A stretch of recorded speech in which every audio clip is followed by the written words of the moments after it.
अखिलाण्डकोटि ब्रह्माण्ड नायकस्य श्री सच्चिदानन्द स्वरूपस्य सूर्यवंशपावनस्य श्रीमदिक्ष्वाकुकुलवंशोद्भवस्य श्री रघुमहाराजवर्मणः प्रपौत्राय अजमहाराजवर्मणः पौत्राय दशरथमहाराजवर्मणः पुत्राय चक्रवर्ति सार्वभौमाय श्री महाविष्णु अवतारभूताय भरतखण्ड आत्मस्वरूपाय श्री पट्टाभिरामचन्द्र स्वामिने नमः।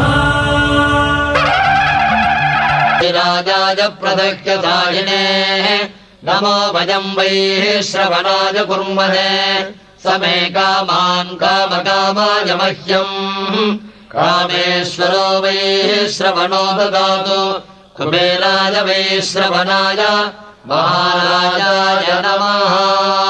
आश्रम धर्म सनातन धर्म साकेत जनपद जनि धनिक जंगम तदितर जंतु जात दिव्य गति दान दर्शित नित्य निस्सीम वैभव भारत देश आत्मस्वरूप पट्टाभिरामचंद्र महाराज।